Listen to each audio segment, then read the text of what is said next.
Shalom Bapak Ibu dan teman-teman sekalian. Hari ini kita akan membahas kitab Amsal 15 dari ayat 13 sampai 33 ya Bapak Ibu teman-teman.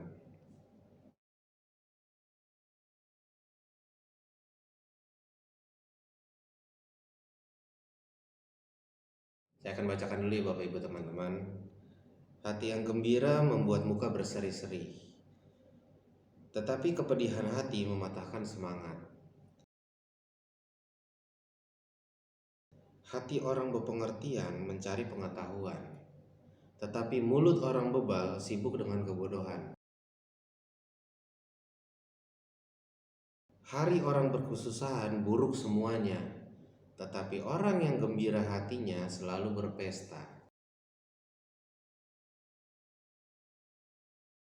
Lebih baik sedikit barang dengan disertai takut akan Tuhan daripada banyak harta dengan disertai kecemasan. Lebih baik sepiring sayur dengan kasih daripada lembu tambun dengan kebencian.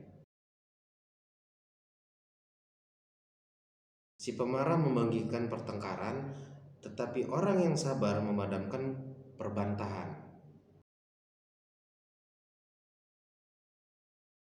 Jalan si pemalas seperti pagar duri, tetapi jalan orang jujur adalah rata. Anak yang bijak menggembirakan ayahnya, tetapi orang yang bebal menghina ibunya. Kebodohan adalah kesukaan bagi yang tidak berakal budi, tetapi orang yang pandai berjalan lurus.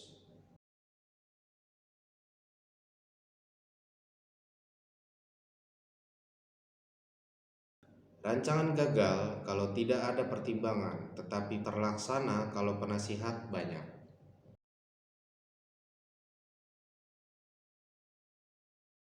Seseorang bersukacita karena jawaban yang diberikannya, dan alangkah baiknya perkataan yang tepat pada waktunya.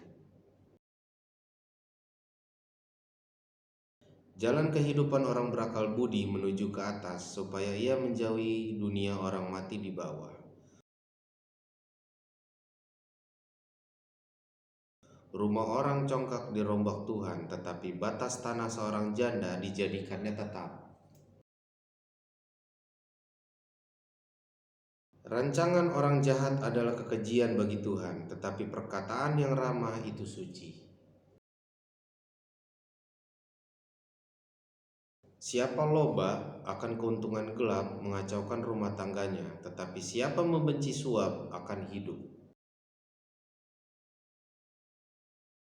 Hati orang benar menimbang-nimbang jawabannya, tetapi mulut orang fasik mencurahkan hal-hal yang jahat.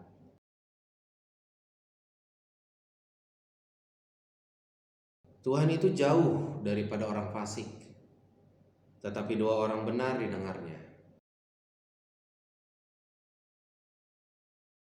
Mata yang bersinar-sinar menyukakan hati, dan kabar yang baik menyegarkan tulang.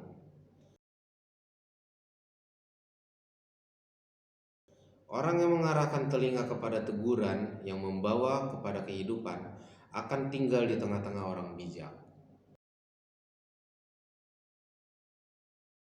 Siapa mengabaikan didikan membuang dirinya sendiri, tetapi siapa yang mendengarkan teguran memperoleh akal budi.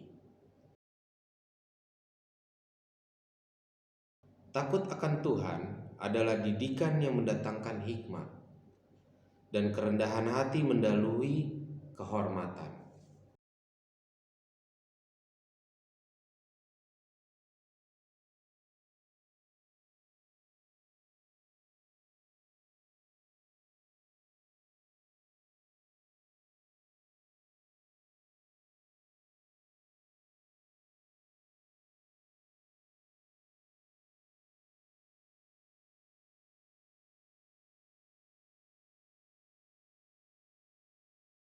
Kita akan membahas di ayat 16 ya Bapak Ibu.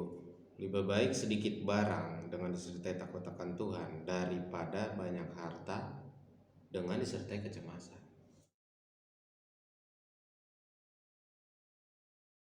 Di sini Tuhan bilang Janganlah kita mengumpulkan banyak-banyak harta, banyak-banyak barang, banyak-banyak, ya biasanya sih contoh sih, maaf ya Bapak Ibu, contohnya sih ibu-ibu nih. Ibu-ibu kan paling demen banget tuh nyimpen-nyimpen barang di rumah, ini. Padahal di situ Tuhan udah bilang, lebih baik sedikit barang dengan disertai takut akan Tuhan. Berarti mungkin nggak ibu-ibu ngumpulin barang, berarti ibu-ibu atau mungkin bapak-bapak juga tidak takut akan Tuhan. Ya kalau menurut saya pribadi sih, bapak ibu emang sama bapak-bapak ya, sama ya. Janganlah kita mengumpulkan harta Bapak Ibu. Apalagi bisa dibilang kalau harta Bapak Ibu dan teman-teman sekalian itu bukan dari Tuhan. Itu pasti akan diambil Tuhan Bapak Ibu. Diambil kembali. Semua rencana kita, semua apa yang kita ingini harus berdasarkan maunya Tuhan dan tanya Tuhan. Kalau Bapak Ibu dengan teman-teman sekalian udah tanya Tuhan dan Tuhan kasih, ya itu berarti benar-benar berkat itu, barang-barang yang atau harta-harta yang Bapak Ibu dan teman-teman punya itu memang benar-benar dari Tuhan. Tinggal Bapak Ibu mau kembalikan lagi tidak harta dan barang-barang yang Bapak Ibu punya itu kepada Tuhan. Tapi sebenarnya sih Tuhan sih nggak minta sih Bapak Ibu, nggak minta Bapak Ibu mengembalikan barang-barang atau harta-harta Bapak Ibu, enggak. Tuhan nggak minta. Yang Tuhan minta itu bukan itunya. Yang Tuhan minta Bapak Ibu dengan teman-teman sekalian itu, Bapak Ibu dengan teman-teman sekalian yang diminta Tuhan. Untuk apa? Melayani. Bukan minta barang-barangnya yang Tuhan udah berikan ke Bapak Ibu, bukan. Perpuluhan itu wajar. Itu Bapak Ibu dengan teman-teman harus kasih. Dan di ayat 25-nya, rumah orang congkak dirombak Tuhan, tetapi batas tanah seorang janda dijadikannya tetap. Nah, ini rumah orang congkak dirombak Tuhan. Kata rombak itu kalau menurut saya pribadi itu dihancurin. Jadi seperti yang di ayat 16 tadi, janganlah Bapak Ibu memiliki harta, barang-barang yang banyak. Karena di sini dikatakan rumah orang congkak dirombak Tuhan. Pasti kalau kita memiliki barang dan harta-harta yang banyak, pasti ada timbul kesombongan hati diri kita. Kalau kita udah merasa sombong, ya itulah Tuhan marah.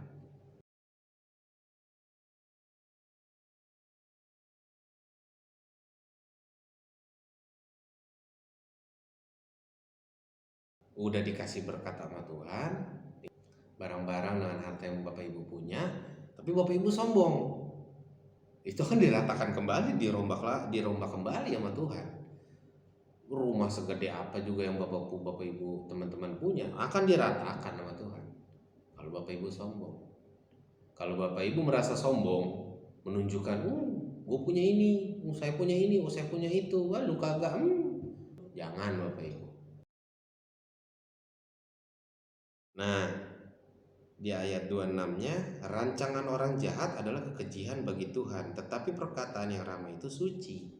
Rancangan orang jahat berarti perkataan kita saja kita udah memikirkan, kayak ibu-ibu, gue punya rice cooker baru nih merek Rinnai, lu punya Cosmos doang. Nah, itu kan rancangan jahat dari pikiran kita sendiri. Kita merencanakan untuk ngomong tentang kesombongan kita kepada orang. Biasanya ini kayak ibu-ibu pas di saat arisan ngomongin, gue punya ini, gue baru beli ini, gue baru beli itu. Nah, itu jangan Bapak Ibu. Tuhan marah. Jangan sampai ya Tuhan udah berikan itu, Tuhan ambil lagi. Nah, di ayat 29-nya Bapak Ibu. Tuhan itu jauh daripada orang fasik, tetapi orang benar didengarnya. Nah, kata orang fasik ini yang mungkin kalau sepengetahuan aku sih Bapak Ibu ya, orang fasik ini yang benar-benar nggak mengenal Tuhan. Dia jangankan mengenal, dia nggak pusing, dia nggak peduli firman Tuhan kayak gimana, kayak itu orang fasik. Jangankan dia mau mendengarkan perintah Tuhan, mau mengenal Tuhan pun kayaknya enggak sama sekali yang namanya orang fasik.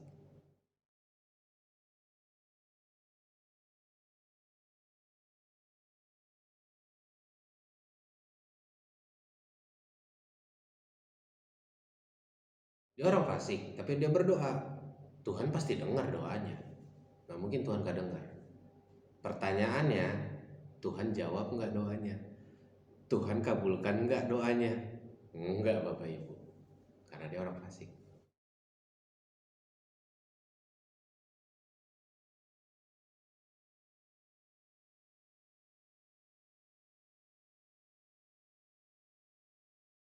Dia mendengarkan perintah Tuhan, dia menjalankan jalannya Tuhan, apa yang Tuhan suruh dia lakukan, apa yang Tuhan mau dia kerjakan, apa yang Tuhan nggak mau dia menghindarinya.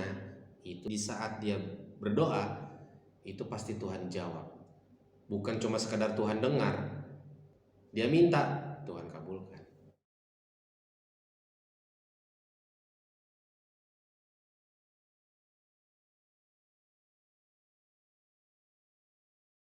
Jadi janganlah kita seperti orang fasik ya Bapak Ibu teman-teman sekalian.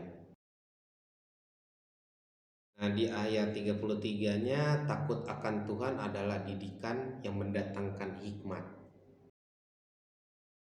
Jadi kalau kita melakukan dan menjalankan perintah Tuhan dan dengan setiap gerak-gerik kita, keseharian kita, pastinya kita takut akan Tuhan. Tuhan akan menjawab doa-doa kita, Tuhan mendengar, Tuhan memberikan semua yang kita minta. Kalau kita benar di mata Tuhan, bonusnya Tuhan memberikan kita hikmat. Tapi kalau kita menjadi orang fasik, jangan harap Tuhan memberikan kita hikmat dan bijaksana. Nggak akan. Jadi mulai sekarang Bapak Ibu, kita semua jangan seperti orang fasik yang Tuhan tidak inginkan sama sekali. Kita harus takut akan Tuhan agar Tuhan memberikan kita hikmat dan bijaksana. Maka semuanya akan dilancarkan oleh Tuhan. Kalau kita memiliki sifat seperti orang fasik, hancur Bapak Ibu, gagal semuanya. Terima kasih, shalom.